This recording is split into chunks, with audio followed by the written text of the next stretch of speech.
선한 사람 TV를 애청하고 계시는 국내외에 계시는 성도 여러분, 문안 인사드립니다. 오늘은 진리의 영과 미혹의 영에 대해서 생각해 보겠습니다.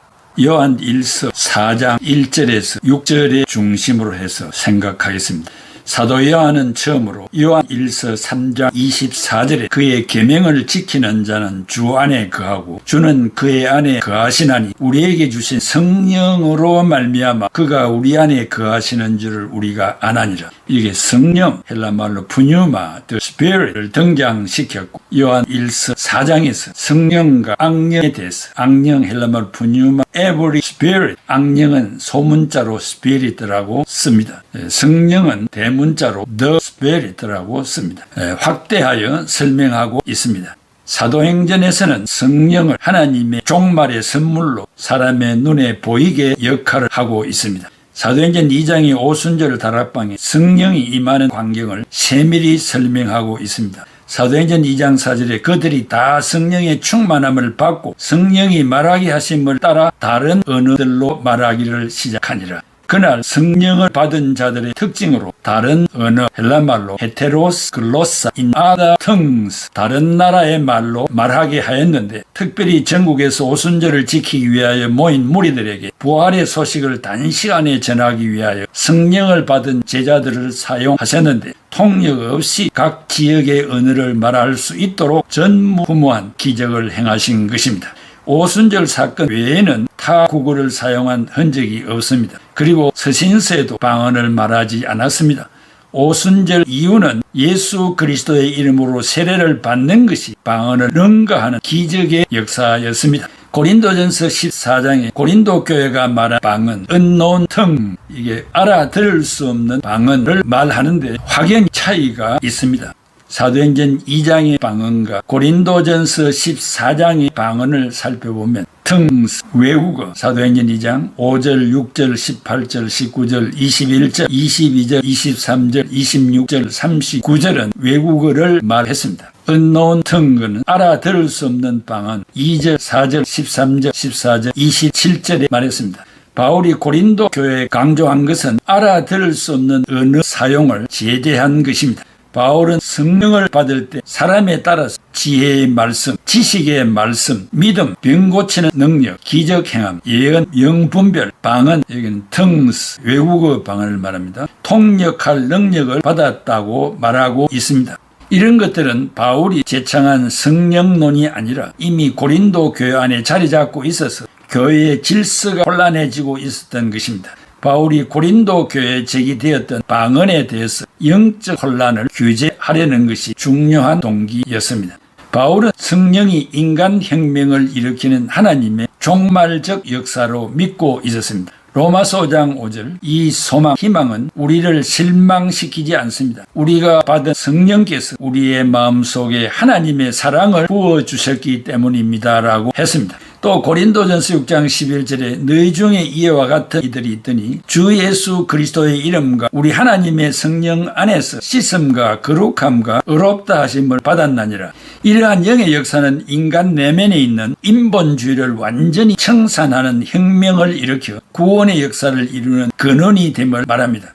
성령은 결코 인간의 어느 일면에만 국한하여 일하시는 것이 아니라 그야말로 인간 혁명을 하여 중생을 이룹니다. 그러므로 성령은 하나님과 사람 사이의 구원의 중보 역할을 하시는 분이십니다. 로마서 8장 20절에 굴복하게 하시는 이로 즉 성령으로 말미암음이라 했습니다. 그 이유는 진정한 인간 혁명이라 하나님의 자녀가 될 때만 사용되는 하나님의 역사입니다. 특별히 요한복음에는 외적으로 나타나는 성령의 역사가 전혀 없으며 당시에 있었던 열광주의자들과도 아무런 관계가 없습니다. 사도 요한은 영은 진리와 직결되어 있다고 말하고, 그래서 요한복음 14장 17절에 진리의 영이라고 했고, 요한복음 15장 26절에 진리의 성령이 오실 때에라고 말했으며, 요한복음 16장 13절에 진리의 성령이 오시면이라고 했습니다.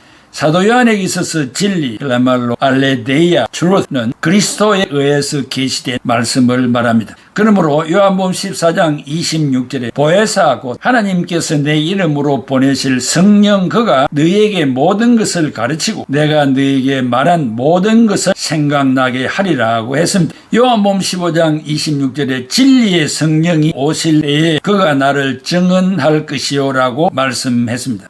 요한 1서에도 사도행전이나 고린도 교회에 있었던 영은 전혀 언급하지 않고 있으며 원칙적으로 요한복음과 상통하고 있는 것을 위에서 찾아본 대로 진리의 영, 성령은 곧 진리라고 말하며 성령을 진리로 대체하고 있습니다. 그런데 요한복음과 차이점은 요한복음에서는 진리의 영이라고 할 때 성교의 뒷받침으로 강조하는 데 대해서 요한 1서의 내용에서는 하나님과의 공동체가 된 증거로서 말합니다.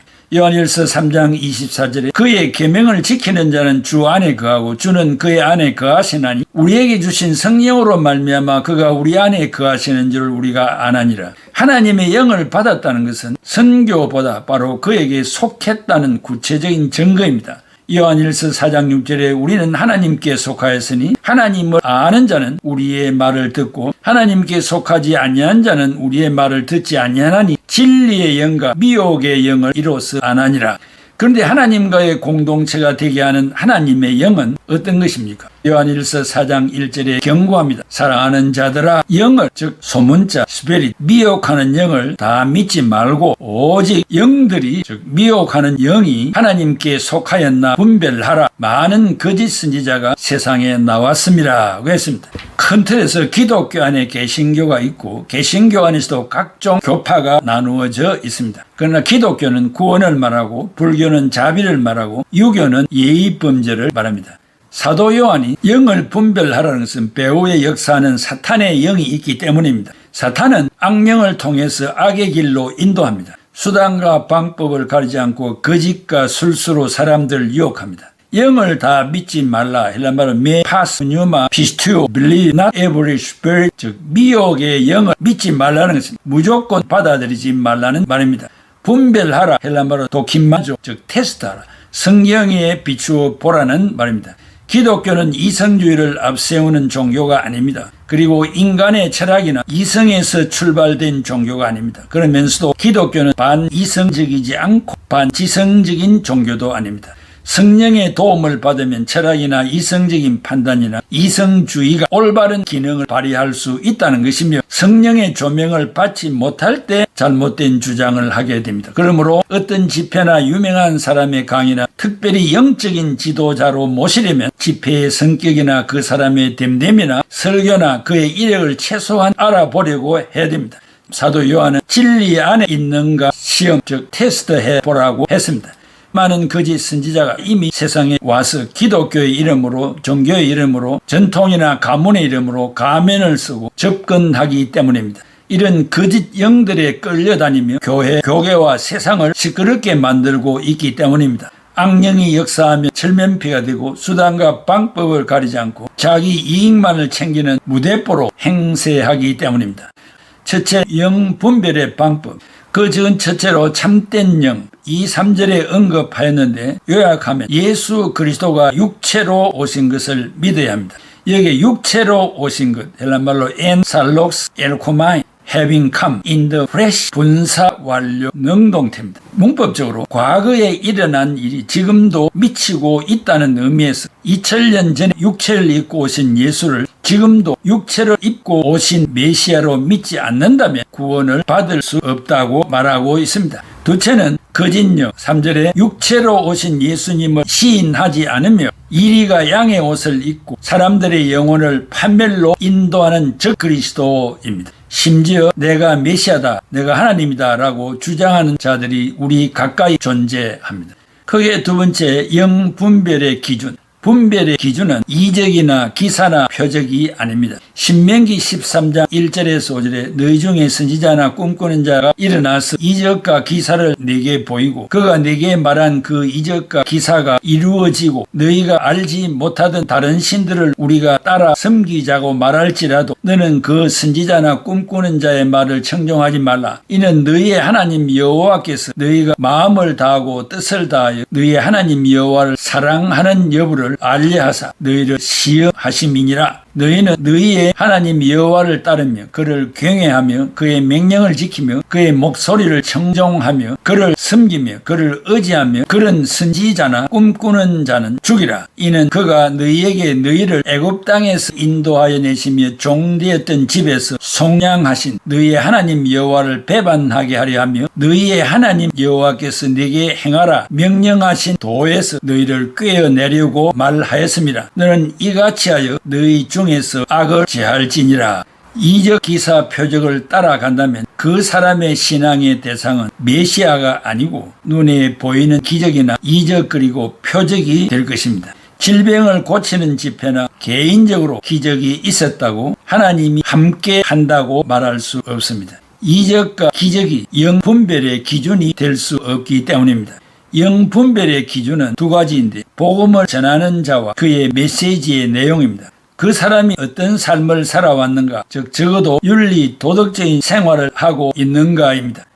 거짓된 메신저는 항상 여자와 돈을 착취합니다. 그의 추종자들을 길거리로 내보내 물건을 팔게 하고 추종자들의 부동산이나 금품을 갈취합니다. 마태복음 7장 16절에 그들의 열매로 그들을 알지니라고 했습니다. 설교자의 인격은 어떠합니까? 성경 전체를 구슬개미처럼 조화 있게 연결하는 말씀을 전하고 있습니까? 근본적이고 개혁주의적인 교리의 말씀을 왜곡해서 제멋대로 전하지는 않으십니까? 예수님이 십자가에서 실패했기 때문에 내가 왔다고 하고 인성과 신성 두 가지 중 하나를 부인한다든지 성경의 영감서를 부인한다든지 성경에 사탄의 말이 기록되어 있다는 등 비성경적인 자유주의 신학을 강론해서는 안 됩니다. 기독교의 핵심 가치는 기독론, 즉 예수 그리스도입니다. 예수 그리스도는 누구이며 어떻게 믿고 있습니까? 2절에서 3절에 그리스도가 육체로 오신 것을 시인하는 영마다 하나님께 속한 것이요 시인하지 않는 영마다 하나님께 속하지 않았다고 말합니다.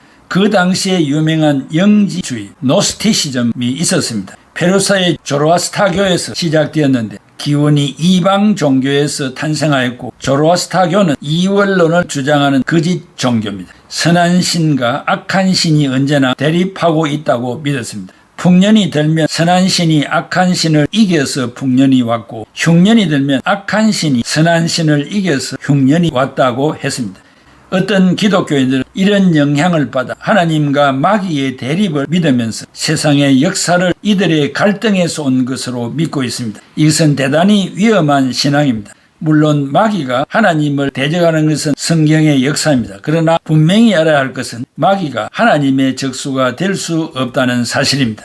욥기서의 마귀의 활동이 하나님의 제한을 받고 있다는 것을 발견해야 합니다. 사탄의 움직임도 하나님의 뜻 안에서 역사하고 그 이상은 마음대로 할 수 없습니다. 욥기서 2장 6절에 여호와께서 사단에게 이르시되 내가 욥을 네 손에 맡기노라. 다만 그의 생명은 해하지 말지니라. 하나님을 찾아온 사탄이 말하기를 동방 우스 땅에 살고 있는 욥이 하나님을 신앙한다고 하는데 내가 가서 그를 시험하면 포기할 것입니다 라고 했습니다. 욥기 1장 12절에 여호와께서 사탄에게 이르시되 내가 그의 소유물을 다 네 손에 맡기노라. 다만 그의 몸에는 손을 대지 말지니라. 사탄이 곧 여호와 앞에서 물러가니라.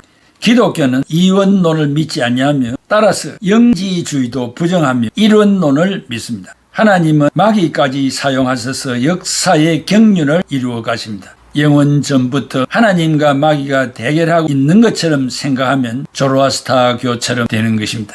히랍 칠학의 이원론은 영혼과 육체로 나눕니다. 육체는 악하고 영혼은 선한 것으로 믿고 있으며 살아있는 동안에 영혼과 육체가 하나로 살고 있으며 영은 영이고 육은 육이다라고 분별할 수가 없다고 합니다. 육체가 피곤하면 영적으로 문제가 생기고 영적으로 범죄하면 육체가 피곤해지는 불가분의 관계가 있다는 사실을 부인하고 있습니다.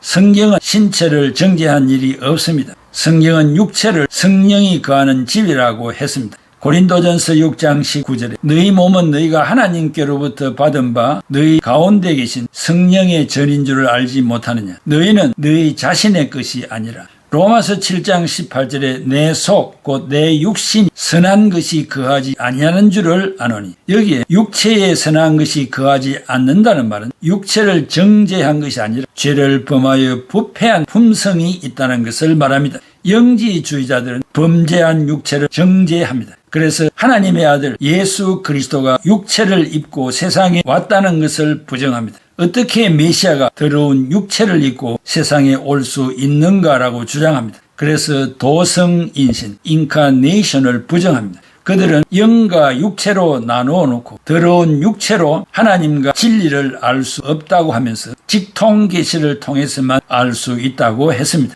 개신교는 이미 우리에게 성경을 주셨기 때문에 성경 외에 다른 계시는 필요 없다고 주장합니다. 그들은 성경을 손에 들고 있으면서도 다른 계시가 있다고 주장합니다. 자기들만 다른 계시를 통하여 하나님과 영통을 함으로 모든 것을 알고 있다고 주장하기 때문에 영지주의라고 부릅니다. 그들이 말하는 영적인 지식은 자기들만 받은 신비적인 지식이기 때문에 그들이 단체로 오라고 합니다. 3절에 오라고 한 말을 너희가 들었거니와 즉 그리스도를 말합니다. 벌써 세상에 와 있다고 합니다. 메시아를 가장하여 그리스도의 사역을 방해하고 있습니다. 셋째 승리의 비결, 요한일서 4장 4절에 자녀들아 너희는 하나님께 속하였고 또 그들을 이겼나니 이는 너희 안에 계신 이가 세상에 있는 자보다 크심이라. 우리가 영적인 힘이 있어서 이기는 것이 아니라 하나님께 속해 있기 때문에 이기는 것입니다. 내 안에 계신 이는 하나님이시고 세상에 있는 이는 사탄 마귀를 말합니다. 예수님이 이 세상에 계실 때 제자들에게서 귀신을 쫓아내신 일이 없습니다. 그러므로 내 안에 귀신이 있다고 생각하여 안수하는 자에게 함부로 머리를 내밀지 말아야 됩니다. 신자에게는 성령님이 안에 살아 계시기 때문에 사탄이 들어올 수 없습니다. 여기에 더 크다는 말은 헬란말로 메가스, greater, 형용사가 아닌 명사로 위대한 인물이라는 말입니다. 결론적으로 올바른 신앙은 어떤 것입니까? 첫째, 하나님 중심의 신앙입니다. 어떤 사람이 죽었다가 살아나도 나의 신앙과는 상관이 없습니다. 왜냐하면 부활의 주님이 계시기 때문입니다. 둘째, 성경 중심의 신앙입니다. 꿈에 나타난 그리스도가 아닙니다. 성경에 기록된 그리스도입니다. 교주가 아닙니다. 성경이 무엇을 말하느냐의 성경 중심의 신앙입니다. 셋째는 교회 중심의 신앙입니다. 교회에서 신앙 양육을 받아야 됩니다. 다른 데서 신기한 가르침을 기대하지 말아야 됩니다. 신기한 음성을 들으려고 하지 말아야 됩니다. 내가 확고부동한 신앙을 가지도록 기도하고 노력해야 합니다. 주변에 잘못된 신앙자가 있으면 위하여 기도해주고 바른 길로 인도해야 됩니다. 온 세상에 악령이 판을 치고 있습니다. 가정에, 교회에, 학원에, 국회에 철판을 깔고 거짓말하고 있습니다. 사탄의 얽매인 영들을 위하여 기도하고 전도하지 못한 죄를 회개하고 지금부터라도 사명을 잘 감당해야 하겠습니다. 기도하겠습니다. 고마우신 아버지 하나님, 예수 그리스도가 메시아로 이 땅에 왔다고 말하는 사람이 많습니다. 그러나 육체를 입고 이 땅에 오신 하나님의 아들을 믿는 자는 택한 백성 외에는 없습니다. 그럼에도 불구하고 오늘 우리가 이러한 신앙의 혼란을 겪고 우리의 신앙의 성장과 성숙이 없는 삶을 살아가는 우리들을 불쌍히 여겨 주시옵소서. 육체로 오신 메시아 예수 그리스도가 하나님의 영이시고 또 이 시대를 이끌어가며 인간혁명을 일으켜서 올바른 인간다운 삶을 살게 하시는 영인 줄로 믿습니다. 이 성령을 의지하며 따라가는 우리들이 되게 해 주시고 좌로나 우로나 치우치지 않게 하여 주시옵소서. 예수 그리스도의 이름으로 기도하옵나이다. 아멘.